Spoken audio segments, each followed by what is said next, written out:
Damos la más cordial bienvenida a nuestro ciclo de conferencias, desafíos y propuestas para una mejor democracia. Nos reunimos hoy día en un diálogo académico sobre la reforma política que se discute en la Cámara de Diputados y en el Senado. Agradecemos en primer lugar a Marcos Moreno, doctor en Ciencias Políticas de la Universidad de Leiden, Países Bajos, magíster en Ciencias Políticas por la Universidad de Chile y profesor de Historia, que actualmente se desempeña como director del Centro Democracia y Opinión Pública de la Universidad Central de Chile, que aceptara conversar sobre este tema tan importante para nuestro país y que aceptara también tener este diálogo con el profesor Eduardo Zaffirio. Bienvenidos a todos los amigos de la Universidad Miguel de Cervantes. En primer lugar, quiero dejar con ustedes al profesor Eduardo Zaffirio, abogado, magíster en Ciencias Políticas y académico universitario, que actualmente se desempeña como coordinador del proyecto de investigación aplicada en democracia de nuestra institución. Bien, muchísimas gracias, Francisca. Un saludo cordial a Marcos, al cual le doy mis agradecimientos también personales por su buena voluntad de concurrir a este diálogo. Lo primero que quiero señalar es que esta no es una reforma integral al sistema político, es una reforma parcial. Es una reforma a algunos elementos puntuales de lo que los enfoques sistémicos, estoy pensando en Urbani, por ejemplo, llaman el subsistema de partidos políticos y el subsistema electoral. Y esto es muy importante de tenerlo a la vista porque un enfoque integral, por ejemplo, a lo que es el sistema de partidos políticos tendría que considerar 6 o 7 elementos, a lo menos. Estoy pensando en la clasificación de componentes que hace Donatella de la Porta, socióloga política, donde recoge aportes de Sartori, Blondel, Pascuino, por ejemplo, y del cual queda claro que hay 6 elementos en su análisis. El número de partidos, que es por lo que se inició el debate, Duverger, luego la distancia ideológica entre los partidos relevantes del sistema, Sartori, el apoyo porcentual de cada, electoral de cada partido del sistema, si predominan las interacciones de competencia o de conflicto dentro de los partidos del sistema, aporte de Pascuino. Ella agrega, como buena socióloga política, el tema del grado de volatilidad electoral y el grado de participación electoral, cuestión que es bien clave en el caso chileno, porque hemos visto las diferencias significativas que se producen en la participación electoral según el voto sea voluntario u obligatorio. Ya lo cual habría que sumar, sobre todo, diría yo, además de otros elementos, pensando en la fluidez del sistema de partidos, que en Chile es importante porque hay una gran fluidez que ha llevado incluso a la aparición de nuevos partidos, incluyendo partidos en los extremos del espectro. El aporte de Mayweather y Scali, que es el tema de la fortaleza del vínculo de los partidos con los electores, con los ciudadanos, con los movimientos sociales, con los grupos sociales, la variable institucionalización.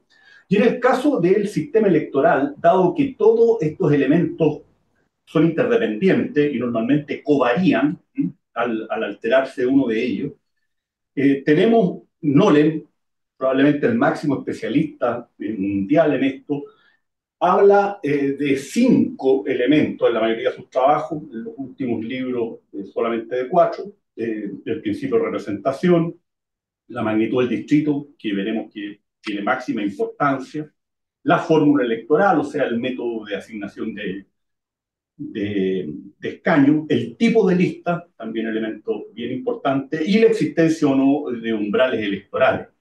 Liebhardt señala 3 o 4 elementos más, el tipo de gobierno, caso nuestro presidencial, y sobre todo, diría yo, si existen o no conexiones entre los partidos y entre las listas para los efectos de aprovechar el porcentaje de votos obtenidos. Eso que nosotros en Chile hemos llamado existencia o no de pactos electorales. Entonces, he hecho esta doble introducción para los efectos de poder entender que este carácter parcial es lo que explica que diversas voces académicas y políticas hayan cuestionado estas reformas puntuales que ahora se proponen, tanto a aspectos del sistema electoral, fundamentalmente el establecimiento de un umbral de representación para tener acceso a la Cámara de Diputados, como el tema de qué hacer con los fenómenos de transfugismo o indisciplina política parlamentaria. Las razones de esta crítica, que señala que es una reforma parcial, se desprende de las dos cuestiones que acabo de señalar. Otro tipo de crítica, lo veremos, particularmente en lo relativo a la pérdida de escaños, señala que simplemente no va a haber incentivo alguno para que se produzcan renuncias de diputados ni senadores, que la medida no va a tener efecto. Eh, y también se ha señalado, como veremos, que yo comparto esa opinión, como diré, de que en el caso del umbral de representación pueden haber posibles efectos negativos no previstos. Y yo diría bastante predecibles. Sin embargo, la principal crítica que se le hace a la introducción de un nuevo umbral, los umbrales legales son de tres tipos. Pueden haber umbrales legales para acceder al financiamiento, pueden haber umbrales legales para continuar con la existencia legal, eso ya existe en Chile la ley de partidos, y pueden haber umbrales legales para acceder a alguna de las o a ambas asambleas, en el caso del bipartidismo, y eso es lo que se quiere establecer hoy día, un segundo tipo de umbral para tener representación, como dije, en la Cámara de Diputados, el Senado está excluido de esto. Y lo que se dice es que si el objetivo es combatir la excesiva fragmentación, la existencia de un índice de fraccionamiento partidista muy alto, la verdad es que no se entiende por qué no se adopta simplemente un mecanismo como el que existió en Chile en la década de los 60 y hasta previo al golpe militar, que fue simplemente la supresión de los pactos, sin necesidad de recurrir a umbrales mínimos que, como veremos, generan riesgo. Y la verdad es que empíricamente uno puede decir que si se utiliza el índice cuantitativo de la AXO y TAGPERA, que es el que normalmente se usan para esto, se puede ver que el índice de fraccionamiento chileno actual, que está entre 10 y 11, en otros momentos históricos de nuestra democracia ha sido un índice superior. En la década de los 30 fue una tremenda crisis de representación y de toda la discontinuidad y el vacío constitucional que se produjo al término del Estado oligárquico. El índice de fraccionamiento calculado con este índice llegó prácticamente a sobre 15 partidos. Y con posterioridad al terremoto ibañista, otra crisis de representación del año 52, recordemos que el candidato Ibáñez derrotó a todos los candidatos presidenciales de los partidos históricos del sistema en la elección del 52, ese índice estuvo en torno a 13 y 14. Y cuando se prohíben los pactos electorales, el índice de fragmentación en los 60 y hasta finales del periodo democrático, que terminó el año 73, estaba en torno a 4 o 5. Es efectivo que el índice de fragmentación fue alterado en términos de un mayor nivel de concentración porque la democracia cristiana consiguió votaciones muy altas. Piensen ustedes que durante 3, 4 décadas el partido de centro hegemónico, el partido radical, era el partido más votado y tenía votaciones que fluctuaban en el orden del 25%. Los demócratas cristianos en algún momento llegaron a concentrar el 43% de los apoyos electorales. Y este factor, como lo ha destacado, se ha destacado de Blondel en adelante, ayudó a reducir el índice de fragmentación. Sin embargo, la votación demócrata cristiana empieza a caer después de estos éxitos del año 65 y termina el año 73 siendo el partido más votado, pero con una votación cercana al 30%. Y a pesar de eso, el índice de fraccionamiento, pese a que incluso hubo divisiones de partidos políticos históricos, como el Partido Radical, que terminó dividido en tres sectores, y lo mismo pasó con los demócratas cristianos, luego de la salida del MAPU y de la izquierda cristiana, fue un índice igualmente bajo, no llegó a 5. Entonces, los pactos, en el caso chileno, han demostrado algo que también Liebhardt ve, digamos, en su libro Sistema Electoral y Sistemas de Partidos, eh, tener un impacto en el índice de fragmentación, más o menos significativo, y en el caso chileno, muy significativo desde el punto de vista del efecto reductivo del número de partidos con representación en el Congreso.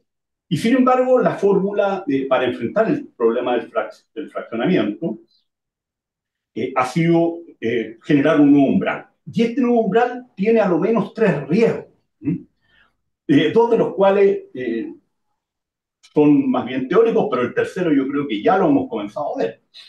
El primer riesgo es dejar sin representación en la Cámara de Diputados entre un cuarto y un tercio del electorado, lo cual puede agravar la crisis de representación.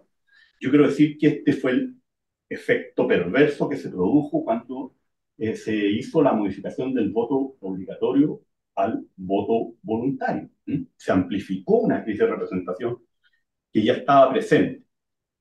Para que nos hagamos una idea de lo que puede significar en un régimen político democrático dejar sin representación entre un 25 y un tercio de los electores en una de las cámaras, en la Cámara de Diputados. Yo revisé algunas cifras, por ejemplo, en el libro de Política Comparada de Caramani, quinta edición fue la que miré. Y el ejemplo que se pone ahí cuando se habla de umbral de representación es Eslovaquia. Y quienes quedan excluidos son fuerzas políticas que representaban al 13% del electorado.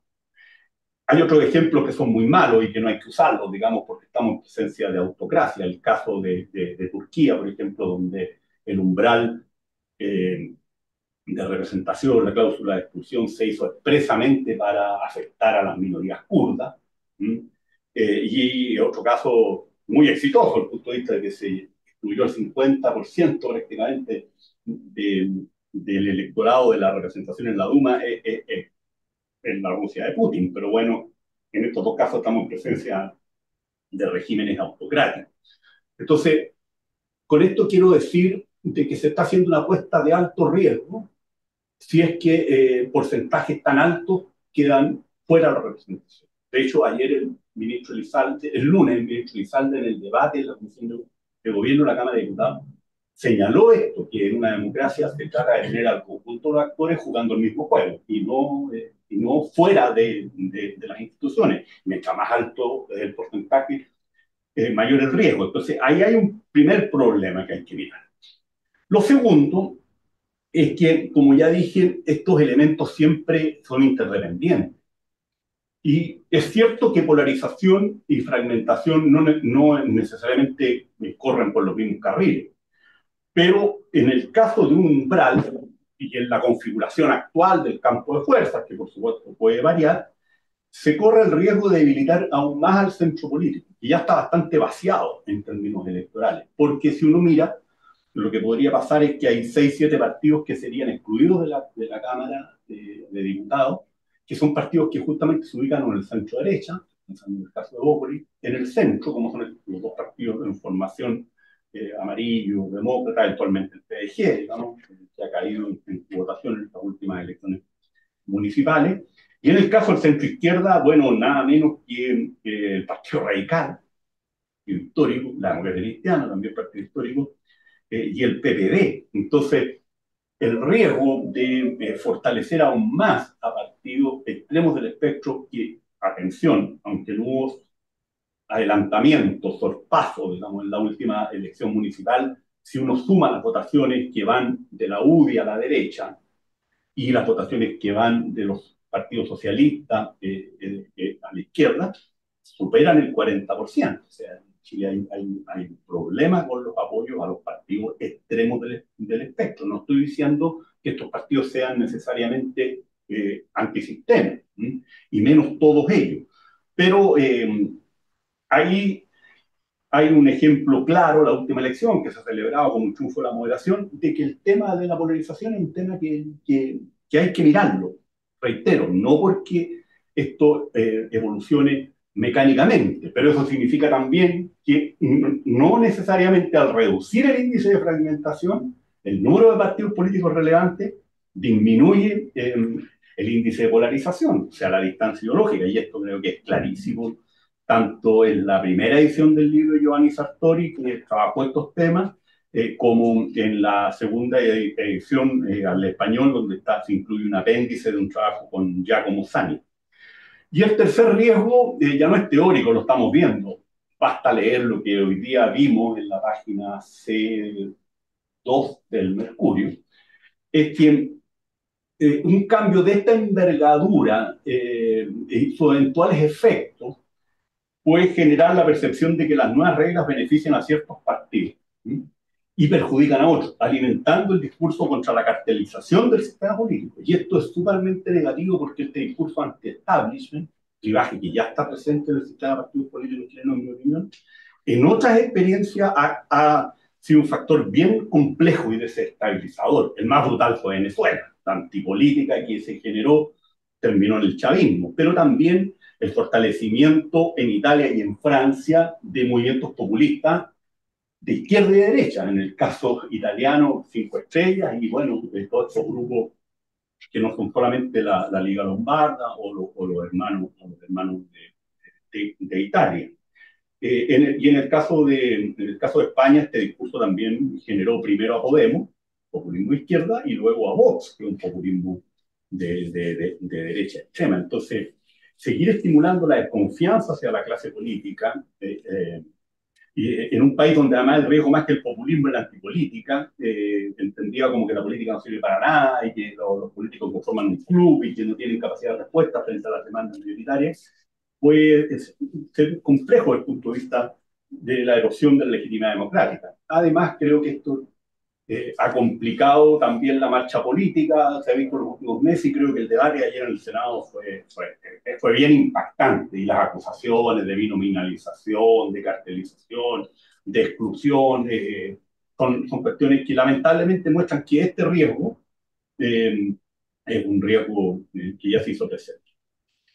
En segundo lugar, quiero señalar que la pérdida de escaños como sanción por la renuncia al partido, suponiendo que se produzca esa renuncia al partido, y veremos que no hay incentivos para ello, difícilmente va a mejorar la legitimidad del sistema, especialmente considerando que la elección chilena se centra en personas más que en colectividad. Y este es un tema central.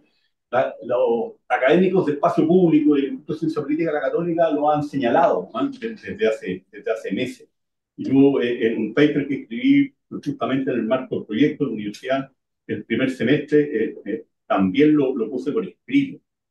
Hoy día estamos eligiendo en listas abiertas, no bloqueadas. ¿Sí? Y eso significa que el elector, incluso más allá de la distorsión que establecen los pactos, siente que está votando por personas. Entonces, al establecer un umbral para acceder a la representación, ya se genera un problema complejo. Pero si además un diputado o un senador fuera expulsado, presionado a renunciar, dejaría a sus votantes que tienden que han votado por una persona, ¿no?, sin representación efectiva. Y esto puede fomentar la desafección por los electores, creerían o verían sus preferencias ignoradas, sin perjuicio de lo cual este es un riesgo más teórico que práctico, dado que hoy día, por razones que voy a señalar, es muy poco probable que los parlamentarios efectivamente renuncien, y que y la indisciplina probablemente se va a seguir produciendo por la vía de partidos fraccionados, que ya en la realidad en el sistema político es fraccionado internamente. Me refiero que ya es la realidad de nuestra actual política.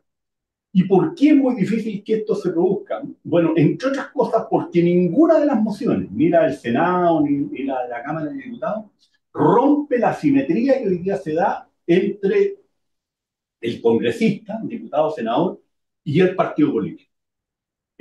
Los partidos políticos van a la baja en todas partes, el personalismo, la personalización de las políticas obedece a factores estructurales. Por ejemplo, la mediatización de la política. Manuel Castel destacó este fenómeno en el año 96, 97. Por ejemplo, los fenómenos de individualismo y de individuación. El PNUD en Chile ha hablado de individuación social en el último informe. Los partidos van a la baja, es difícil generar identidades colectivas, no hay prestigio, hay mucha antipolítica. La gente también, sobre todo los jóvenes, tienen un cierto repugno a la intermediación de instituciones y organizaciones, y ninguna de las mociones rompe esta simetría. Porque el centro de las reformas lo que buscan es enfrentar a la fragmentación, que se ve como sinónimo de ingobernabilidad y de pérdida de eficacia decisoria, cuestión muy discutible, como voy a señalar más adelante. No porque la fragmentación no incida, sino que porque no es necesariamente la única causa, y menos la causa suficiente para estos fenómenos negativos. Entonces, al no romperse la simetría en favor de los partidos y seguir en la actual situación que beneficia al personalismo, y además agregar un umbral de representación en circunstancias que ya el umbral de existencia legal ha llevado que los partidos recluten a una serie de personalidades porque los necesitan para los efectos de cumplir con el 5% o con la cantidad de escaños. En definitiva, esta medida no va a tener efecto. Y la salida, evidentemente, es cambiar el tipo de lista. Una de las salidas, para ir a lista cerrada y bloqueada. Yo sé que esto es impopular, y más en este cuadro en que la gente se ufana de votar por personas y no por partidos, pero el gran desafío es institucionalizar partidos, fortalecer partidos, y desincentivar el individualismo y el personalismo, y movernos hacia partidos programáticos. Y esta es una reforma que podría ayudar, más allá de que es complejo. Otra alternativa es el sistema alemán de doble voto, pero donde se elige una persona a nivel del distrito y hay un segundo voto en que se vota por partido. Pero este sistema tiene un problema adicional al otro, que es su nivel de complejidad. No les lo señala, ¿no? Y eso, que un sistema no sea claramente entendible para el elector en situaciones de crisis de representación también puede afectar la legitimidad, digamos, que es una quinta variable que no le introduce para evaluar sistemas electorales. Pero con listas abiertas, no bloqueadas, el personalismo va a seguir existiendo, y más si uno le pone un nuevo umbral que un incentivo que ayuda a la impunidad, de la indisciplina, porque son necesarios estos candidatos, estos individuos, hombres o mujeres, a la hora de conseguir cumplir con los requisitos. El tema de la eficacia decisoria y las dificultades que hay en Chile no son solo por la fragmentación partidaria. La eficacia decisoria, estoy pensando aquí en aportes de Leonardo Molino, consiste en la capacidad que tienen las estructuras del régimen para tomar y ejecutar las decisiones necesarias que permitan superar retos y alcanzar fines. Y junto con la fragmentación y junto con la indisciplina, la dificultad para la eficacia decisoria, para alcanzar acuerdos, se dan porque en un contexto de volatilidad electoral, de desaceleración económica que impide disponer de recursos financieros al Estado, pero también de recursos humanos, porque no se han hecho las movilizaciones del Estado, y donde han emergido además actores políticos exitosos, electoralmente en los extremos ideológicos, esa posibilidad de lograr acuerdos se dificulta. Y estos factores, pensemos simplemente en el estrés fiscal, o el tironeo hacia los extremos, producto de la polarización como modelo de negocio por parte de algunas fuerzas políticas, fomentan una lógica de suma cero que empeora la calidad de la representación y la política misma, y dificulta la capacidad de respuesta, que es el gran problema.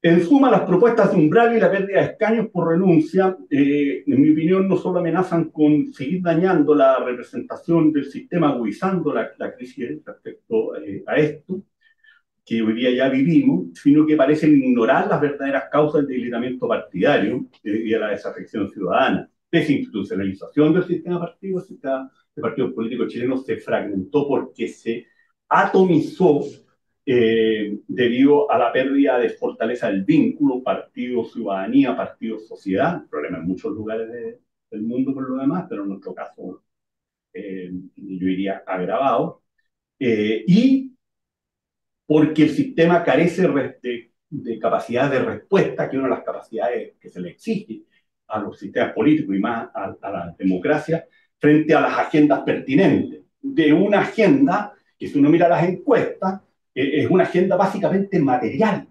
¿Ah?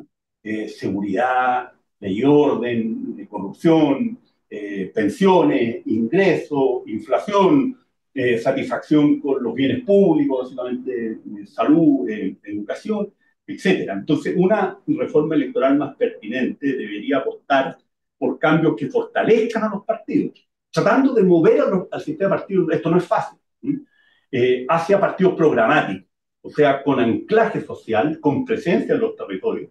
Hoy día están ausentes, hace bastante rato en algunas zonas geográficas, como el norte. O sea, el sistema técnicamente, en la jerga de la ciencia política, se ha desnacionalizado, y fomentar la conexión partidaria con el electorado, buscando desincentivar la polarización, en vez de profundizar los síntomas de una crisis ya evidente. Y aquí se ha puesto énfasis, por ejemplo, en cuestiones que a mi juicio son irrelevantes. Yo se lo escuchaba a un diputado del Partido Republicano el día lunes en el debate. ¿Por qué no reducimos el número de partidos? Bueno, porque el tamaño de la asamblea, aunque el IPCAR lo trabaja, en el mismo libro señala que es un factor estadísticamente de muy bajo impacto, tanto en desproporcionalidad como en número de partidos. Chile hoy día tiene 150 y tantos diputados. El año 73, con 12 millones menos de habitantes, tenía, 20, tenía los mismos 150. En el Senado están los 50 senadores.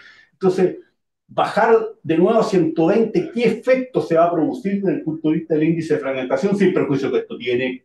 Porque ya lo dije, estos factores son interdependientes, podrían impacto en la representación del sistema de gran envergadura. No es lo mismo acercarse a la proporcionalidad con el 155 que con 120, por eso aumentó el número, aquí no hay capricho en esto. Podríamos discutir también la magnitud del distrito, que es un tema clave, ¿no? Porque eso tiene que ver con el umbral efectivo, como lo señala, no porque Chile tenga, como se ha dicho por algunos columnistas, con estudios en ciencia política, que sorprende, que en Chile existan distritos de alta magnitud, distritos técnicamente de tamaño grande. En Chile no existe ningún distrito de tamaño grande, y por supuesto tampoco, menos algunas circunscripciones.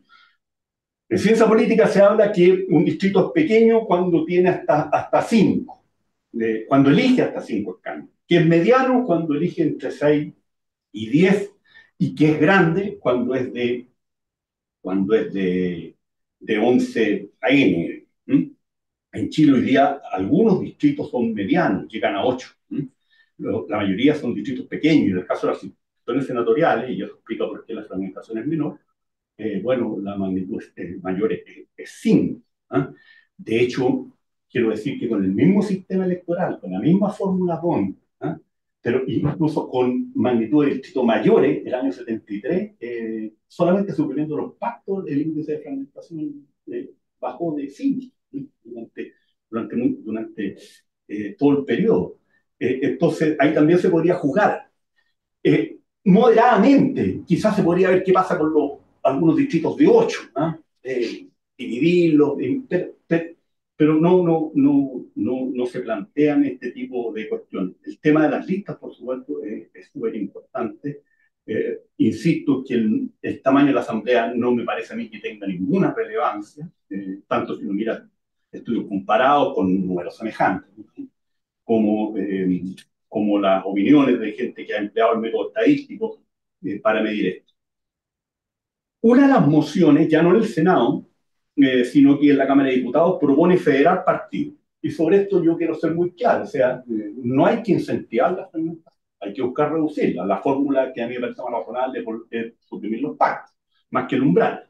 De manera tal que esta propuesta a mí solo me parecería aceptable si se eliminan los pactos y además se le da un carácter transitorio por 4 años, como se señala, para los efectos de colaborar a la conformación de nuevos partidos, ojalá con plataformas programáticas sólidas. ¿Ah? En esto la moción es bien asertiva porque señala que las federaciones de partidos tienen que basarse no en cualquier tipo de acuerdo, sino que esto lo hace de un programa común. Pero aún así yo creo que esto debiera ser solo transitorio y en la medida que se eliminen los pactos, porque si logramos reducir la fragmentación, avanzaríamos, sin que esto signifique para nada que vamos a resolver los problemas del sistema político, que son mucho más complejos, incluso mirando simplemente estos subsistemas, como acabo de señalar. Y por último, termino diciendo que, en mi opinión, los fracasos de los proyectos constitucionales se debieron a una constitucionalización excesiva de la agenda política y que de alguna manera esta reforma parcial vuelve a insistir en lo mismo, porque nunca se tomó en serio la necesidad de trabajar en paralelo la agenda económico-social que se haga cargo de una de las dos crisis que nuestro sistema de partidos políticos está sufriendo. Una es la crisis de representación, que no la vamos a superar con estas mociones, aunque y la indisciplina, aunque fortalezcamos los comités, como quiere señalar, como señala la moción de los diputados, en circunstancias que también, como lo dijo el ministro Lizalde, lo que necesitamos fortalecer son los partidos, no solo los comités electorales. Eso puede ayudar, pero no va al problema de fondo, que es el fortalecimiento de partidos y no solo de los comités parlamentarios. Hay una crisis de representación, pero también hay una crisis de distribución socioeconómica. Porque dos comentarios solamente sobre esto, no es tema de esto, digamos, lo tengo en un paper que acabamos de terminar, digamos, aquí en el marco del proyecto. La desaceleración económica del 2013 en adelante ha favorecido esta pugna distributiva y redistributiva, que estaba presente de antes. ¿Y esto por qué?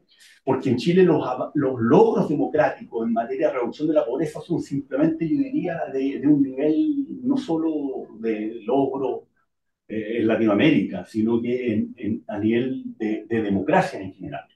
Pero ese 60 y tantos por ciento de personas que abandonó la pobreza, lamentablemente en su inmensa mayoría siguen formando parte de grupos populares muy vulnerables y muy precarizados, ¿sí? Que frente a esa aceleración económica se ven muy afectados. Aquí la democracia chilena no logró consolidar una clase media estable, ¿sí? Y eso ha agudizado cuando se desacelera el crecimiento económico a los niveles tan bajos que hemos visto en los últimos 10 años, una crisis de distribución que es la que exige capacidad de respuesta al sistema en materia socioeconómica. Entonces, necesitamos la reforma política sistémica, por supuesto, pero también necesitamos una agenda económica social que se haga cargo de esto. Algunos diputados de izquierda, a mi juicio, lo han dicho con mucha certeza. A mí me parece que es verdadero lo que están diciendo. Bueno, si queremos prestigiar la política, hagámonos cargo de las necesidades mayoritarias que el país tiene. Y dicha agenda económica social, que no se logró establecer en paralelo a los procesos constitucionales, pienso yo que podría estructurarse como un acuerdo práctico común de la derecha al centro y a la izquierda. Por motivos distintos, la eficacia para uno, la derecha, la equidad, en el caso del centro izquierda, no debería dificultarse demasiado un acuerdo sobre mínimo. Yo, en una clase que hice a finales del año 2023 en la Facultad de Economía de la Chile, le decía a mis alumnos, ¿cómo no va a ser posible converger en una agenda económico-social donde los temas sean la mejora de la productividad, el fomento de la inversión, la promoción de mercados competitivos y la innovación productiva, mayor eficiencia de la gestión sanitaria, avanzar en la reducción de la deserción escolar, 50.000 chiquillos y niñitas hoy día desertan, y en enfrentar la pérdida de calidad de la educación, modernizar el Estado, prevenir y sancionar la corrupción, incorporar a la mujer al trabajo, que supone la ampliación de la educación preescolar y la implementación de una política de cuidado, desbloquear las concesiones de infraestructura privados que liberan recursos fiscales para inversión en el área a favor de los regiones más pobres, y finalmente impulsar políticas de seguridad eficientes que permitan combatir el delito y el crimen organizado. Y esto en Chile es posible. ¿Y quién lo prueba? Bueno, lo anterior se demuestra cuando uno mira los avances de los últimos 2 años, último año y medio, en materia de seguridad, donde hay avances legislativos importantes, nada menos que 64 proyectos de ley aprobado. Entonces, la crisis de representación requiere un enfoque, ojalá consensual o muy mayoritario, para enfrentar la crisis de representación, pero en paralelo hay que hacerse cargo de la crisis de distribución socioeconómica. Esa sería mi intervención. Muchas gracias, Eduardo. Y muchas gracias por compartir estas reflexiones académicas. Soy testigo que ya hace más de 30 años ha estado estudiando los sistemas de partidos y dando propuestas concretas para fortalecer los partidos políticos y para fortalecer nuestra democracia. Ahora dejo con ustedes al profesor Marcos para que pueda continuar este diálogo con el profesor Zafiri. Bueno, muchas gracias, Francisca. Agradecer al presidente de la Junta Directiva, Gundemar Martínez, que junto con Eduardo me invitaron a compartir este espacio que creo que es muy útil con estas reflexiones que recién escuchábamos de Eduardo. Creo que son una buena síntesis para poner en perspectiva el problema del que estamos hablando. Eh, la dificultad que estamos teniendo es que estamos intentando resolver un problema que es complejo, ¿no? Con una solución simple, ¿no? Y sabemos que en realidad los problemas complejos requieren soluciones complejas, ¿no? Pero estamos tratando, justamente porque hay preocupación por esto que señalaba Eduardo, hay un fuerte, no solamente una crisis de representación, sino que además un cuestionamiento a la élite por esta incapacidad, ¿no es cierto?, de la política de resolver los problemas. Y por lo tanto, cuando se plantea por qué la política no puede resolver los problemas que son importantes para la gente, la respuesta es que el sistema político, el sistema electoral, ¿no es cierto?, han llevado a una fragmentación del Congreso, ¿no?, donde están expresadas las principales fuerzas políticas, y eso, producto de la reforma del 2016, ¿no es cierto?, y eso que tuvo beneficio en términos de mejorar la representación ha tenido serios impactos respecto de la gobernabilidad, ¿no? Y efectivamente estamos observando ya en un periodo prácticamente de 10 años las dificultades que han tenido los últimos gobiernos, este gobierno, el del presidente Boric, pero los anteriores, el de Michelle Bachelet, el segundo, y el de Sebastián Piñera, también el segundo, para poder enfrentar las dificultades que implica, ¿no es cierto?, tratar de gobernar con congresos sin mayoría, un periodo excepcional, un periodo corto donde Michelle Bachelet en su segundo mandato tuvo mayorías, pero tuvo problemas en el interior de su coalición, ¿no?, para poder hacer efectivo ese manejo de las mayorías. Pero lo que estamos teniendo hoy día, ¿no es cierto?, prácticamente como un elemento clave de nuestra política es esta dificultad generada, ¿no es cierto?, por la fragmentación, que es una palabra que yo creo que va a ser interesante abordarla porque tiene que ver justamente con lo que estamos planteando de la complejidad. Yo voy a compartir una breve, digamos, algunas ideas que tengo para poder intentar, eh,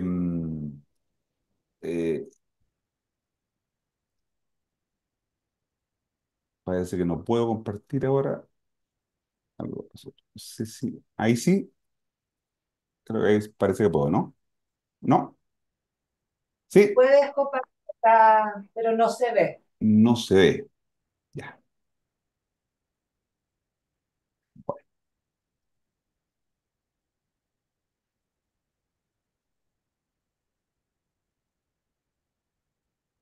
Y ahora, Y ahora tampoco parece. Algo pasó. Bueno. La idea era poder utilizar, digamos, la presentación que nos hacía Eduardo, ¿no es cierto?, respecto de la visión que él tenía de la reforma que está en curso, una reforma que, como digo, intenta resolver un problema complejo con una solución simple. Tanto la reforma impulsada desde el Senado, ¿no es cierto?, como que están impulsando desde la Cámara de Diputados. Ambas mociones, como muy bien decía Eduardo, no logran ser suficientes para enfrentar la magnitud del problema. Entonces estamos aquí tratando de, con algunos parches, tratar de resolver de cara a la opinión pública un problema que se viene arrastrando y que la política, como decía, no ha sido capaz de enfrentar adecuadamente. Eh, no sé si Eduardo ya ha dado a conocer este estudio que él realizó, que me lo compartió, un trabajo muy interesante que quienes tengan oportunidad de revisarlo, probablemente mientras escuchaba la presentación de Eduardo veía que varios de estos conceptos están desarrollados en este estudio sobre reforma, fragmentación, progresión partidista y calidad de la política, ¿no? Que generosamente Eduardo me compartió y que yo tuve a la vista para intentar organizar alguna idea, ¿no? Respecto a ese trabajo, porque creo que aborda varios de los temas que están planteados acá, es un trabajo, creo yo, que tiene un sólido respaldo teórico y empírico. Eduardo mencionaba, ¿no es cierto?, varios de los autores que son claves para estudiar este fenómeno: Sartori, Liebhardt, Nolen, Mayr, lo que hace entonces que haya una base argumentativa bien robusta en lo que nos presentaba ahora más bien relacionado con la coyuntura, Eduardo. Hay también en el trabajo elementos multidimensionales que yo creo que es la manera de entender lo que estamos viendo, porque este es un problema que no tiene una sola causa, sino que es multidimensional. No solo evalúa la fragmentación partidista de un solo el ángulo, lo electoral, sino que también incorpora otros factores como la desinstitucionalización de los partidos, la volatilidad electoral y la polarización ideológica, ¿no? De hecho, ahora último, tú mencionabas, Eduardo, el tema de la dimensión económica, ¿no es cierto?, como un elemento clave para poder entender estas dificultades que tiene el funcionamiento de nuestra democracia, ¿no? La democracia para muchos no ha logrado satisfacer ni mejorar su situación personal de estabilidad, ¿no es cierto? Y eso tiene efecto también en cómo la gente percibe esta incapacidad de la democracia, la gente lo asocia, ¿no es cierto?, para resolver los problemas cotidianos, ¿no? Hay en ese trabajo también, varias de las ideas están expuestas en la presentación que antes hizo Eduardo, mucha evidencia cuantitativa y comparada, ¿no? Hay una crítica a la ingeniería electoral, también lo acabas de decir tú, Eduardo, cuando haces un planteamiento respecto de que lo que se intenta aquí es solamente tratar de creer que la fragmentación se puede resolver solo con algunos ajustes, sin abordar las causas estructurales del debilitamiento de los partidos, ¿no? Yo creo que ese es el elemento clave. Por lo tanto, en el trabajo que sustenta la exposición de Eduardo, creo que están estos elementos de la crítica a la ingeniería electoral, que, como digo, intenta hacer una solución simple para resolver un problema complejo, ¿no? Y también está algunas eh, énfasis que hace Eduardo en este trabajo, que, insisto, va a ser útil para entender lo que estamos diciendo, de la necesidad de pensar los cambios políticos como parte de un sistema interconectado, ¿no? Las modificaciones al sistema político tienen que necesariamente relacionarse con, por ejemplo, la dimensión económica, como se señalaba, o los temas referidos a la pobreza, en fin, a las condiciones de salud, a las condiciones materiales, porque en realidad la política no funciona en el aire, la política funciona en un contexto y ese contexto tiene que ver, ¿no es cierto?, con estas variables que es necesario tener en cuenta para poder profundizar, ¿no? Por lo tanto, yo creo que estos hallazgos que están presentes en el estudio, creo que de alguna manera nos permiten entender la complejidad que tiene el intento de abordaje que se está haciendo hoy día de un problema que es estructural, pero que lo estamos tratando de resolver de manera parcial.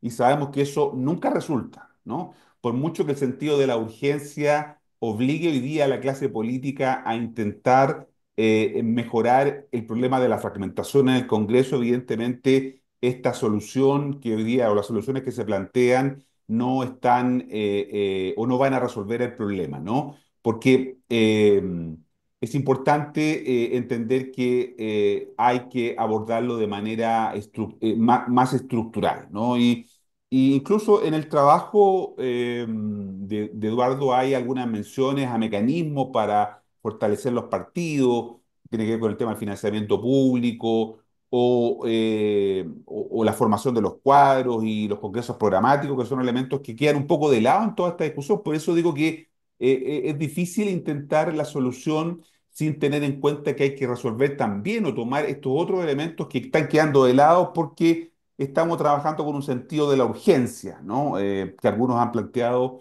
que lo urgente sería entonces enfrentar el problema de esta manera, ¿no? También es interesante la discusión sobre el impacto del voto obligatorio, ¿no? En el trabajo de Eduardo menciona que con la restauración del voto obligatorio sería prudente esperar antes de realizar cambios drásticos en el sistema electoral. ¿Cuál es el efecto que este voto está teniendo? Ya sabemos que las últimas elecciones, particularmente las elecciones competitivas que tuvimos en el mes de octubre y noviembre, el voto obligatorio fue un factor que no sabíamos cómo se iba a comportar porque el voto obligatorio implicó la entrada, ¿no es cierto?, de un volumen muy importante de electores que por distintas razones habían estado fuera del sistema porque con el voto voluntario no habían querido participar, que si alguna vez lo habían hecho habían dejado de hacerlo y por lo tanto ese grupo de electores volátiles, impredecibles, intermitentes, ¿no es cierto?, hace bien difícil poder entender su comportamiento y por lo tanto habría que esperar hasta finalizar el ciclo electoral con las elecciones que vamos a tener en noviembre de este año, con voto obligatorio, ¿no? Para poder ver efectivamente los cambios que se puedan estar configurando en el comportamiento de los electores. Por lo tanto, la pregunta que uno tendría que hacerse ahí es si se espera que el voto obligatorio reduzca o aumente la fragmentación en Chile. Las elecciones de octubre del año pasado ya es un lugar común decir que tendieron a la moderación del electorado, pero entonces la pregunta es, ¿esa es una tendencia que se va a mantener y es producto, está generada por el voto obligatorio o es porque el comportamiento electoral de los chilenos y las chilenas está cambiando, ¿no es cierto?, en este movimiento pendular desde una demanda de cambio que tuvimos después del estallido social a una demanda de orden y seguridad, habría que agregar, ¿no es cierto?, que es la que se está planteando hoy día. Entonces, eh, ¿cómo podría influir en la legitimidad de las reformas políticas este comportamiento de los electores? Son preguntas que aparecen con mucha claridad en el trabajo que nos presenta Eduardo, ¿no? También menciona en su trabajo, que creo que es un aspecto importante que no lo dijo ahora Eduardo, pero lo que tiene que ver todo con el tema de la política de las emociones, la influencia de los medios, ¿no? Pero todavía falta por explorar cómo los votantes están modificando sus lealtades y qué factores están incidiendo en la pérdida de confianza de los partidos, ¿no? Ya sabemos que las elecciones son cada vez más plebiscitos emocionales, la gente vota no racionalmente como nosotros quisiéramos, no sé, la gente no se, no, la decisión racional del voto ya no es como lo pretendíamos o los autores clásicos lo planteaban como un ideal, como un óptimo, ¿no es cierto? No está votando la gente de esa manera y por lo tanto tenemos que entender que esta dimensión de lo emocional es un factor que está influyendo cada vez más en el comportamiento de los lectores. Pero aquí yo quisiera hacer un comentario, hacer una especie de doble clic al concepto de fragmentación política, ¿no? Que está a la base de esta conversación, pero también de la discusión lo que gatilla los dos proyectos o los varios o los otros proyectos que pueden aparecer en donde el gobierno hasta ahora ha estado deliberadamente ausente de esa discusión, ¿no? No conocemos todavía muy bien cuáles son las indicaciones que el gobierno va a presentar respecto a estos proyectos. Se han insinuado por ahí algunos temas, ¿no es cierto?, que coinciden con lo que se discute hoy día, pero no hemos tenido y no hemos visto la posición oficial del actor clave como sabemos, ¿no es cierto?, para que pueda haber una ley, que es el rol que tiene, la posición está tomando, que va a tomar el Ejecutivo. El ministro Elizalde ha estado algo ausente en términos de posiciones respecto de qué es lo que el gobierno está pensando de esta discusión. Y por eso que digo entonces que en realidad los dos proyectos de ley y el discurso instalado comunicacionalmente es que lo que buscamos es disminuir la fragmentación. O sea, el problema entonces es la fragmentación, ¿no? En ciencia política, lo señaló al pasar Eduardo, la fragmentación tiene que ver, ¿no es cierto?, con la división y dispersión en términos de partido, de interés e ideología. Cuando hablamos de dispersión, estamos hablando de ese fenómeno. Pero en realidad hay que hacer otro doble clic porque la fragmentación es de dos tipos normalmente, ¿no? La fragmentación cuantitativa y la fragmentación cualitativa. Buena parte de la discusión que estamos teniendo hoy día en Chile tiene que ver con el primer tipo de fragmentación, la cuantitativa. Ahí hemos puesto el acento, ¿no? Entonces, por eso que es un lugar común decir que hay 22 partidos que tienen representación hoy día en el Congreso, ¿no? El año 1990, cuando recuperamos la democracia, eran 7 u 8, ¿no? Y por lo tanto, de alguna manera, eso es lo que está hoy día haciendo más difícil la gobernabilidad, ¿no? El número de partidos con representación en el Congreso que se expresa, ¿no es cierto?, en el comportamiento eh, de los diputados y diputadas, ¿no es cierto?, que no siempre responden primero a sus partidos y en segundo lugar a ver una fragmentación de tantos partidos políticos, esto no está generando un problema. Pero yo me quisiera detener más que en la fragmentación cuantitativa, que tiene que ver con el número de partidos o de actores en un sistema político, me quisiera detener en la fragmentación cualitativa, ¿no? Que es la que no estamos de verdad abordando, ¿no? Y la fragmentación cualitativa que tiene que ver con la diversidad de ideologías, de políticas y de programas que hay entre los distintos actores políticos es un hecho del que no, o un dato que no está presente en la discusión que estamos haciendo hoy día. Porque la pregunta que yo me hago, ¿el problema es de números de partidos políticos o tiene que ver con algo distinto solo al número de partidos políticos que hace más difícil la gobernabilidad, ¿no? Sería muy simple decir que solamente tiene que ver con el número y por lo tanto podríamos quedarnos tranquilos si resolvemos el problema desde el punto de vista de la fragmentación cuantitativa. Pero con los proyectos que tenemos hoy día, ¿no? No está claro, y daba los argumentos Eduardo, respecto de que vayamos a apuntarle bien al problema de fragmentación cuantitativa, pero les aseguro que no nos estamos haciendo cargo de los problemas cualitativos, de la fragmentación cualitativa que tiene que ver con la profundidad y con la diferencia que hay en la actual representación que hoy día estamos observando en el país, ¿no? Por lo tanto, creo que es clave poder entender para lo que es la eficacia y la estabilidad del sistema democrático ¿de qué va este tema de la fragmentación cualitativa, ¿no? Y cómo la fragmentación cualitativa puede convertirse en un tema que estamos ignorando, que estamos dejando de lado, que no nos estamos haciendo cargo y por lo tanto por ahí puede meter, ¿no es cierto? Puede meterse las grandes dificultades que podemos tener y estar experimentando hoy día en el país, ¿no? La fragmentación cualitativa, los autores que Eduardo mencionaba, todos la tratan, especialmente Sartori, ¿no? Habla de varios efectos, ¿no?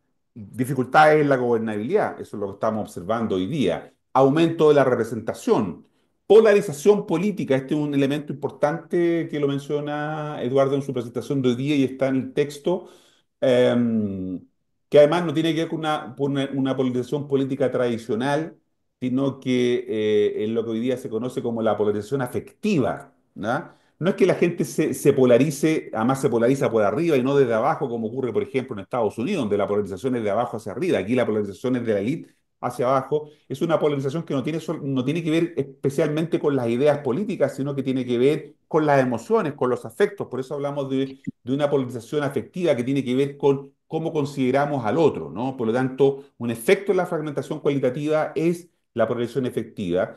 Y otro efecto, creo yo, importante de la fragmentación cualitativa eh, está presente cuando o nos genera desafíos para la ciudadanía, porque crea confusión entre los electores, ¿no es cierto? Un sistema con muchos partidos, con plataformas diversas, puede dificultar la comprensión por parte de los votantes sobre las opciones realmente presentes en sus intereses, ¿no?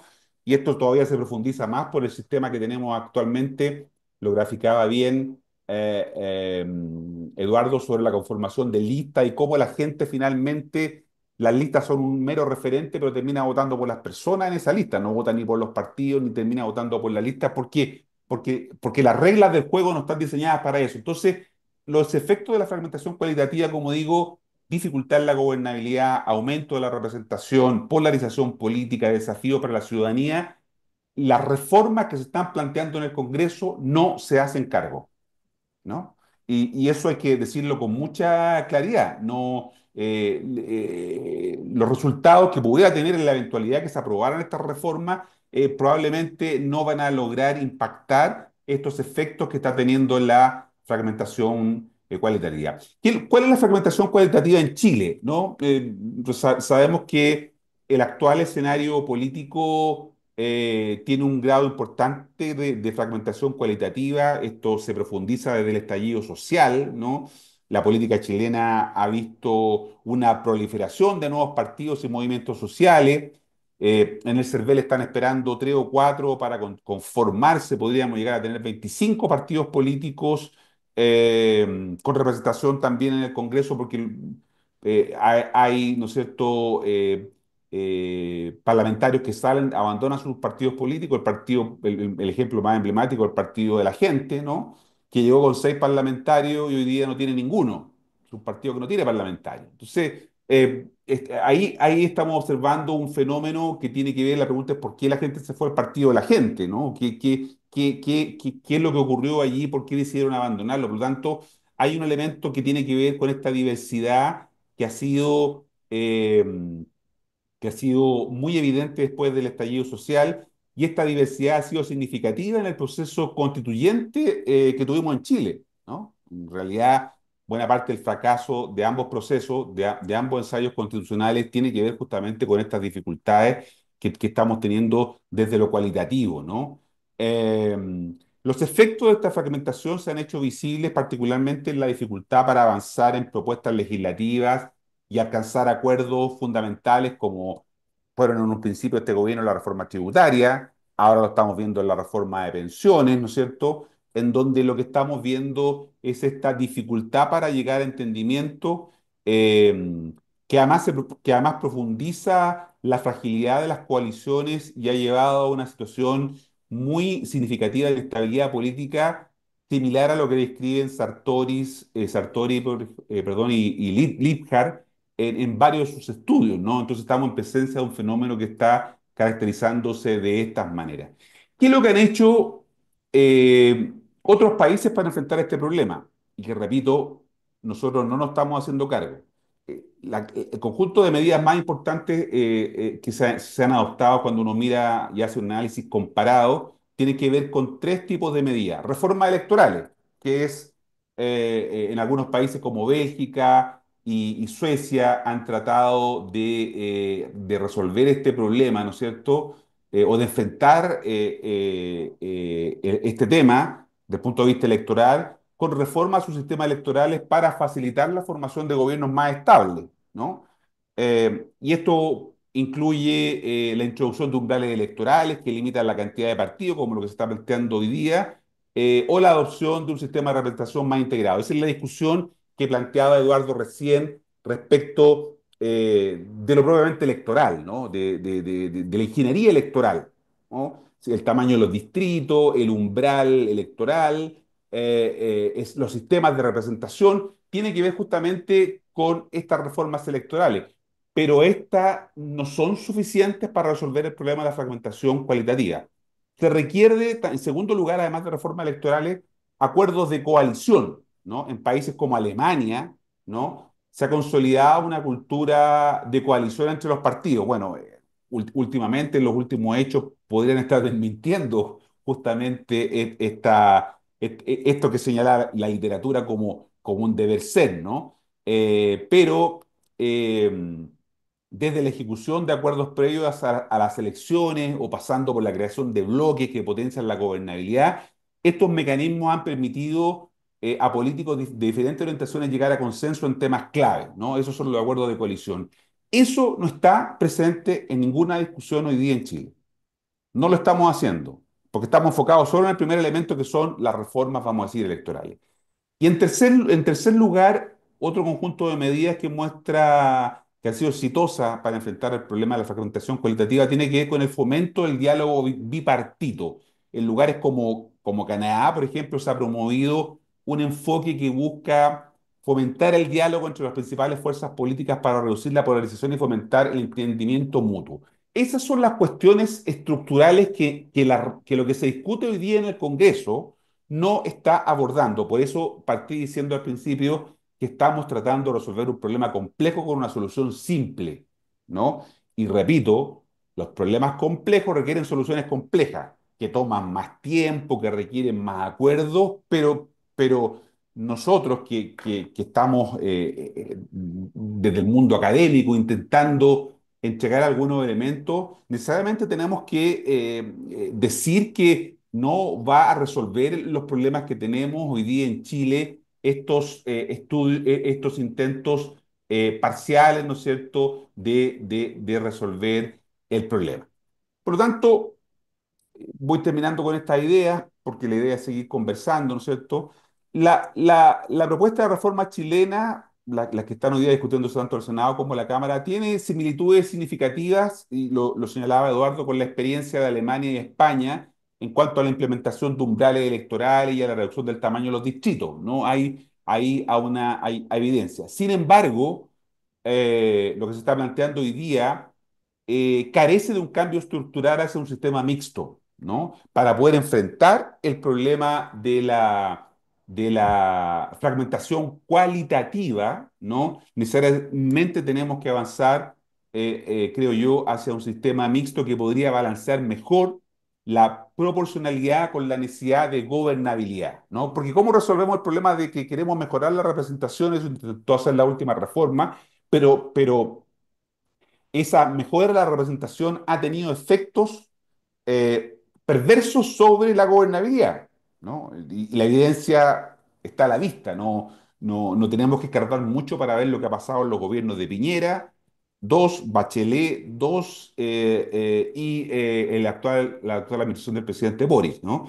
Por lo tanto, no hay un cambio estructural en lo que se plantea. El desafío principal, creo yo, para Chile entonces es cómo equilibramos la reducción de la fragmentación con la preservación de la representatividad, que es un ideal al que todos aspiramos, ¿no es cierto? Asegurando que las medidas que se adopten no marginen a sectores significativos de la sociedad. ¿Cómo no renunciamos a la representación, pero tratando, ¿no es cierto?, de conseguir, de apuntar hacia condiciones que generen mayores niveles de gobernabilidad, ¿no?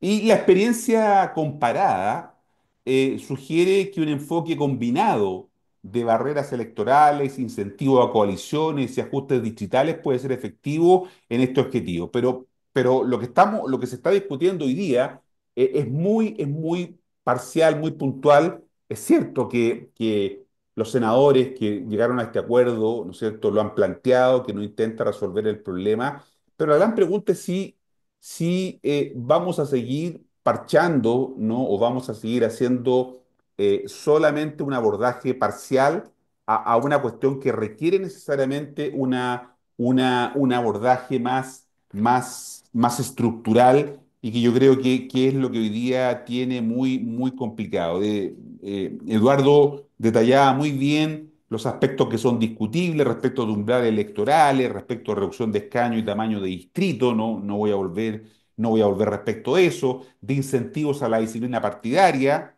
¿no? Yo también estoy de acuerdo con el tema de las listas cerradas. A mí ese es un tema que me parece que si no lo abordamos en serio, no vamos a resolver el tema o terminar, ¿no es cierto?, con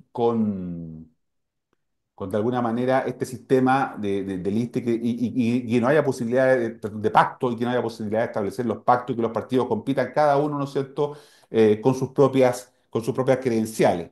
Pero evidentemente lo que estamos hoy día comentando en relación con los dos proyectos o con las dos mociones en realidad que se están discutiendo pueden tener un efecto placebo, ¿no? Podemos quedar tranquilos con que esto va a resolver el problema, pero lo que hemos aprendido es que este tipo de soluciones no resuelven los problemas, ¿no?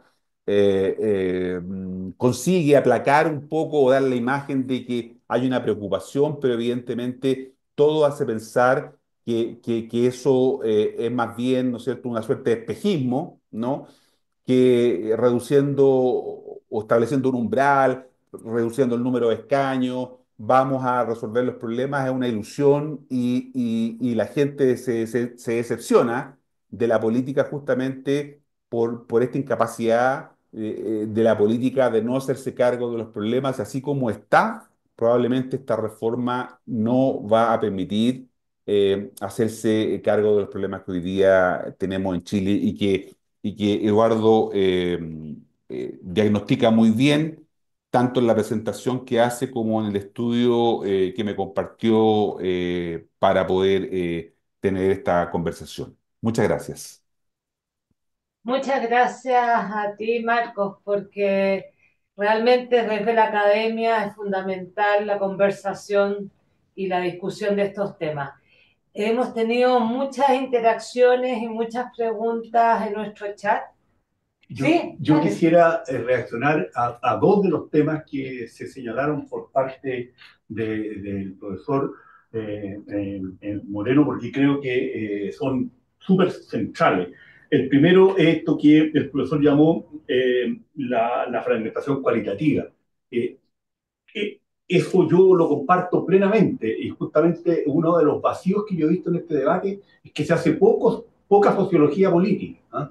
Demasiado énfasis en lo institucional y aquí esto se ha relevado y simplemente para ser acumulativo con el punto que lo comparto plenamente, creo que es una pieza central del rompecabezas, o sea, mirar qué está pasando en la sociedad. El profesor Luna ha insistido mucho en esto, ¿ah? Desde hace años y lo vuelve a reiterar en el último libro, Democracia Muerta, como pregunta. Miremos simplemente lo que pasa con los clivajes, ¿no? Que están ordenando la competencia política para ver la enorme certeza del comentario que acabamos de escuchar sobre fragmentación cualitativa. Hay a lo menos 5 clivajes que hoy día están jugando. El clivaje sí, no, apoyo al régimen, dice Lipkart, más diluido, por supuesto, desde el año 2010 en adelante, este es un clivaje que va francamente a la base, a la baja, pero vuelve a aparecer de pronto por el temor, digamos, a autoritarismo, sobre todo bajo signos de derecha, que fue la dictadura chilena. En segundo lugar, el clivaje clásico desde el año 32-33 en adelante, izquierda-derecha, capital trabajo, el clivaje clasista, que sigue ordenando la competencia derecha, centro, izquierda. Ha aparecido un clivaje materialismo-posmaterialismo, muy relegado además por factores generacionales incluso, y que son bien complejos, como yo lo señalo en el documento, porque a veces cuando nos movemos del eje funcional, del eje material, el eje posmaterial que tiende a un juego más de suma cero, porque es más difícil el regateo, el logro de acuerdos, la búsqueda de un equilibrio, tensiona también la agenda material. Y eso está súper presente en un montón de temas, tanto en la izquierda, pero también en la derecha. Piensen simplemente en lo que pasó con los debates en torno al llamado eje valórico, ya está apareciendo el tema del antiglobalismo también, que tiene que ver con estas dimensiones, el rechazo a ciertas agendas de cambio en materia de género, medioambientales, por parte de las Naciones Unidas, se dice. Un clivaje muy potente, que yo creo que es lo que explica la emergencia de estos partidos nuevos y el éxito electoral, que no sabemos si es esporádico o más estructural, que es el clivaje establishment versus anti-establishment. O sea, yo creo que tanto en la derecha como en la izquierda se ha jugado muy fuerte a esto, contra el duopolio, contra los partidos históricos. Esto fue muy exitoso en Francia. Lo que pasa es que lo capitalizó Macron por el centro, ¿tá? Pero le pegó un golpe muy fuerte al sistema de partidos de la Cuarta República, centro derecha y socialdemocracia.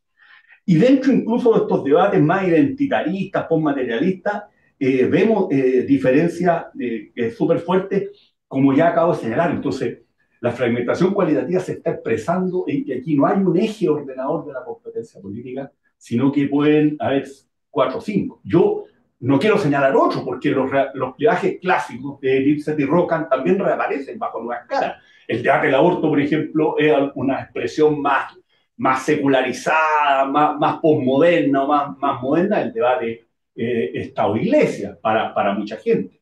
El clivaje campo-ciudad, yo creo que eso no lo hemos querido mirar, pero detrás del éxito, por ejemplo, el Partido Republicano, uno ve que ese clivaje está empezando a entrar fuertemente. lo agrario, lo rural, los pueblos más pequeños, no es solo el rodeo, ¿ah? O los conflictos en el Biobío, contra la élite cosmopolita, educada, urbana, de los grandes centros urbanos, donde el Frente Amplio logra en grandes mayorías estas votaciones que son desagregadas, pero que terminan sumando mucho, expresan un cierto conflicto cultural que tiene que ver con la diferenciación social, con el pluralismo cultural, con la pluralización de estilos de vida, que es el punto que ha marcado el profesor Moreno y que a mí me parece central en este rompecabezas. Y lo segundo, en esta misma línea, al margen de las experiencias comparadas para tratar de acercar posiciones, yo he pensado estos últimos meses que quizás debiéramos volver a rediscutir los temas de diálogo social, de concertación social, sacar la cancha del debate del eje funcional y postmaterial y material, o sea, los temas vinculados al capital trabajo, a seguridad, a probidad, de la cancha de los partidos políticos solamente y hacer un diálogo con los actores sociales, o sea, institucionalizado vía consejos económicos sociales, podría ser, pero también podría ser más informal, vía el tripartismo, Estado, empresario, actores privados, sindicatos, consumidores, que son quizás todos esos fenómenos de diálogo y de concertación social nos podrían ayudar a conseguir estos acuerdos básicos también a nivel político. Uno de los problemas de esta crisis de representación, a mi juicio, es que la sociedad civil chilena ha sido muy débil en los últimos 50 años, y eso no se logró fortalecer después de la vuelta a la democracia. Entonces son mecanismos complementarios que apuntan a una cuestión muy central que aquí se ha señalado y yo quiero manifestar mi total acuerdo con la importancia, valga la redundancia, cualitativa de los temas de fragmentación cualitativa que tienen que ver más con algo que se insinuó o se dijo.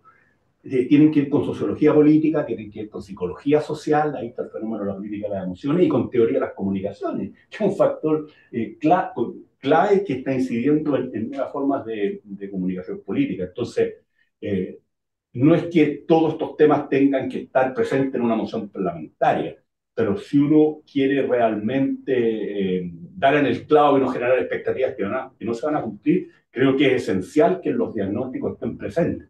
Y el aporte que hemos escuchado hoy día del profesor Moreno sobre lo que era llamado la fragmentación cualitativa y sus distintas expresiones, a mí me parece que es central de tener a la vista en el diálogo político y académico. Muchas gracias, profesor. Como le señalaba, ha habido mucho interés en el chat del seminario, así que le voy a pedir a Alberto que nos lea. Sí. No sé si les parece hacer dos rondas. Hacemos una primera, pueden hacer los comentarios y después hacemos una segunda. Ok, bueno, buenas tardes a todos los que nos acompañan esta tarde.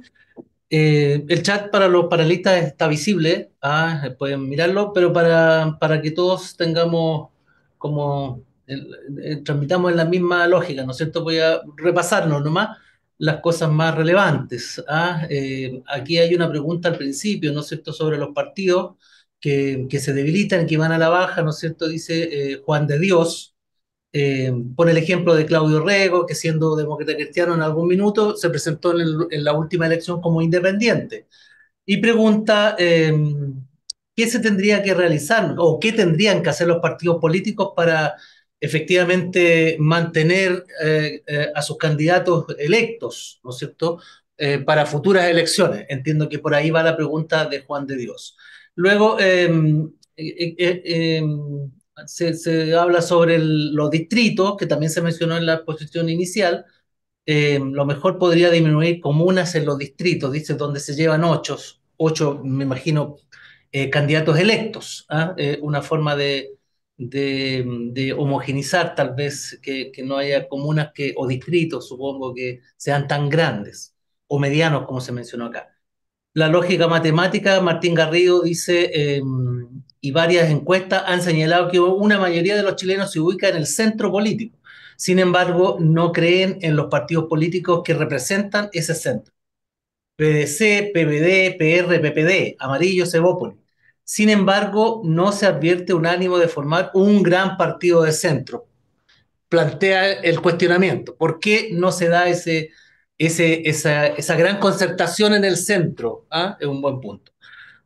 Bueno, muchos saludos. Se menciona a Cristian Parada acá que hay una carencia de incentivos para formar este tipo de coaliciones más amplias, ¿ah? No solo por razones históricas y de afinidad ideológica de cada colectividad, sino que también porque el subsistema electoral tal como está diseñado hoy favorece una mayor fragmentación, bueno, de lo que ya se ha dicho acá, ¿no es cierto? En especial en el centro político, ¿ah? Pero es un punto que quizá los panelistas puedan profundizar, dicen acá. Dejémoslo por ahí porque ya hay bastantes temas, una ronda, un comentario Perfecto. y retomamos. Profesor Moreno, tiene los Muchas micros. gracias. Sí, bueno, bien interesante los planteamientos que había, ¿no? Eh, Claro, como no nos estamos haciendo cargo de los partidos políticos, es un enfermo silente que sigue ahí, ¿no es cierto? Pero no nos estamos haciendo cargo del enfermo, estamos tratando de curar la enfermedad, pero la reforma en realidad, salvo esto que evita, ¿no es cierto? El gobierno instaló también o deslizó este tema de la ley de reponer la orden de partido, no sé si fue el Frente Amplio también, en una iniciativa del Frente Amplio como un intento para fortalecer los partidos, pero y también evitar, ¿no es cierto?, el discolaje, y que ya existe una iniciativa para eso. Pero el punto es que no se agota ahí la vida de los partidos. Nos preguntamos hoy día qué pasó con los departamentos técnicos de los partidos, estamentos de los profesionales, los frentes secundarios, como queramos llamarle. Nada de eso existe hoy día en los partidos políticos. Son cáscaras, ¿no es cierto?, que no tienen una real dimensión. Entre otras cosas porque los partidos crecientemente, como dice Peter Miles, se han gubernamentalizado. O sea, los partidos se han convertido, o su principal fin, más que representar a determinados sectores, su principal objetivo es estar en el gobierno, es gobernar, ¿no es cierto? Se han convertido en máquinas de gobierno más que de representación de intereses o de delegación de intereses como lo eran antiguamente. Entonces, tenemos esa dificultad porque no se toca realmente al enfermo, sino que se intenta solamente atacar de alguna manera con medidas paliativas, pocas todavía, la enfermedad. Y el otro punto importante, el del tema del centro político, lo hemos conversado en una oportunidad con el presidente de la Junta Directiva, Gutenberg Martínez, respecto de qué es lo que pasa con esta demanda de centro, porque claro, hay una demanda de centro, que en realidad más que de centro es como de la expresión de lo que la gente entiende el centro, de la moderación, ¿no? Del incrementalismo, eso es lo que la gente quiere, ¿no? El concepto de centro en realidad hoy día es difícil dada la estructura, ¿no es cierto?, o cómo están conformados los partidos políticos, es difícil de hablar de un centro político, pero sí lo que la gente, ¿no es cierto?, demanda es esto, moderación, capacidad de diálogo, entendimiento, eso es lo que tradicionalmente la gente asocia con el centro. ¿Hay una demanda de centro? Sí. ¿Cuál es el problema? Que la oferta que hoy día hay no satisface esa demanda, ¿no? Entonces tenemos esta dificultad que frente a una demanda, ¿no? Se expresó en las elecciones de octubre, ¿no es cierto? Todos los candidatos y candidatas que eran, digamos, bien disruptivos respecto de estos elementos. Estoy pensando, por ejemplo, en Marcela Cubillo, pero también en Yassi Hasler, ¿no? Para no decir que son solo un sector político, sino que es ese estilo el que la gente no quiere. Iván Poduje en Viña del Mar, o lo que representaba Jorge Sharp en Valparaíso, que si bien no fue la reelección, pero quiero decir que esos estilos disruptivos o esos estilos que son más bien confrontacionales, la gente no los quiere, quiere esto otro que podríamos asociar con esta idea de gradualidad, de moderación, de incrementalismo, como queramos llamarlo, pero para eso hoy día no hay una oferta en Chile, ¿no? La oferta que tenemos a la gente no le está gustando. Entonces, el gran problema que tenemos es que no hay una buena oferta para esa demanda. Y por eso tenemos entonces esta dificultad en relación a esto que llamamos el centro político. Muchas gracias. Perfecto. Bueno, todos los temas son súper interesantes, pero simplemente frente al tema de disciplina, de coherencia, consistencia, ya se ha dicho y sin ponernos de acuerdo estamos en total convergencia de que hay que evaluar el tema de las listas cerradas y bloqueadas, porque el tema de fortalecer los partidos. Sobre el tema de la orden de partido, a mí me parece que es clave más allá incluso lo que plantea la moción de fortalecimiento de la disciplina en los comités. ¿Ah? Pero esto requiere un tratamiento súper fino. En primer lugar, de tipificar el chanfuguismo de manera muy precisa, porque esto no puede dar espacio para que se cometan arbitrariedades al interior de los partidos, expulsando gente por presuntas razones de disciplina, cuando en verdad lo que hay son diferencias políticas muchas veces legítimas. Entonces, yo en el documento que tiene Marco le hice llegar recién a su WhatsApp en su segundo documento sobre crisis de representación y distribución, porque no lo tenía listo la semana pasada, para agradecerle, entre otras cosas, su participación hoy día. Yo decía que hay que definir el transfugismo, en términos muy precisos, hay que generar algún recurso para el congresista acusado de transfugismo y expulsado frente a la justicia electoral, eh, y la orden de partido tiene que ser eh, acotada a cuestiones realmente de principio del respectivo partido político o asuntos programáticos centrales. Pues esto no se puede convertir en un instrumento, digamos, para cerrar debates legítimos y afectar la democracia interna de los partidos. Eso a mí me parece que son cuestiones que podrían ayudar. La lista cerrada y bloqueada creo que es lo más potente. Está también el tema de la orden de partido, con alguna expresión también en los comités electorales, pero lo clave es que en los partidos. Hay otras cosas que tienen que ver con prácticas. Por ejemplo, los españoles tienen un pacto antitransfugismo, ¿ah? De autorregulado, voluntario, y lo han renovado. Y eso ayuda porque ningún partido recoge al díscolo, digamos, para sacar ventajas menores. Claro, se pone un compromiso sistémico fuerte y no vamos a tratar de sacar ventaja pequeña. El tema del centro político, bueno, yo diría dos cosas. Hay un problema de oferta, a mi modo de ver evidente, la fragmentación de estos partidos en 5 o 6, obviamente, que juega totalmente en contra, porque ni siquiera están aliados de manera común. No es la cercanía ideológica o programática la que los hace converger, sino que finalmente han terminado más bien sumados a posiciones de los sectores más duros. Y la prueba más clara de esto son los dos procesos constituyentes, donde en definitiva uno vio que en el caso del socialismo democrático y la democracia cristiana terminaron completamente sumados, digamos, a lo que eran posturas ya no digamos el cambio del PC, sino que el pueblo. Y después el fracaso de la derecha, donde los republicanos hegemonizan completamente con la misma lógica de pensar que habían creado la rueda de la fortuna, y finalmente el electorado el que termina sancionando esto, pero porque ahí los partidos más moderados, digamos, del centro derecha hasta el centro izquierdo, pasando por el centro, terminaron en definitiva sumados y desperfilados. Y yo me temo que esta dinámica sigue presente, no hay un perfil propio y la dispersión ahí está presente. A lo mejor este debate y la amenaza que representan los umbrales o el fin de los pactos o el repudio a la fragmentación puede ayudar a que el asunto se mueva de otra manera. Eh, y por último, yo creo que el tema programático es una cuestión central. O sea, los partidos no van a volver a enraizarse en la sociedad mientras no den respuesta a los problemas mayoritarios. Y eso supone perfiles programáticos nítidos, claros, responsables, serios, solventes. Yo ahí doy 4 o 5 ideas en el paper a las cuales el profesor Moreno hizo mención, desde instaurar el voto programático, primero en los niveles parlamentarios, por supuesto, para luego extenderlo, fortalecer vía el garrote y la zanahoria el financiamiento público, que yo creo que es clave, las funciones programáticas. A mí no me parece razonable que se esté entregando plata para cualquier cosa, plata pública, escasa, eso hay que afectarlo a funciones sociales que sean útiles.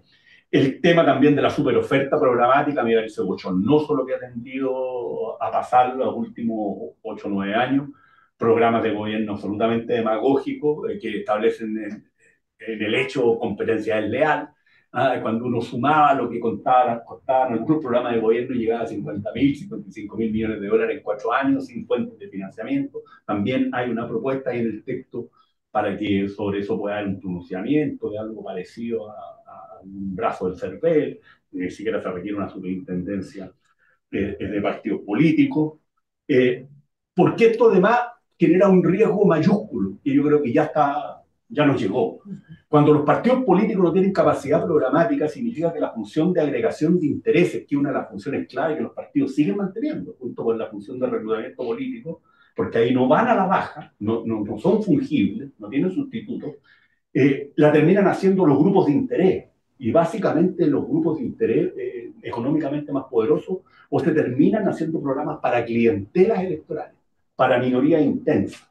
Y la tarea de los partidos es justamente preocuparse por el interés general, por el bien común, agregar intereses. Creo que además de esto que es normativo, pero que tiene que ver con problemas prácticos de la marcha de la democracia, la gente tiende a percibir, y eso robustece la tendencia a buscar el reemplazo en figuras carismáticas, de que los partidos no tienen respuestas consistentes para lo que son sus problemas.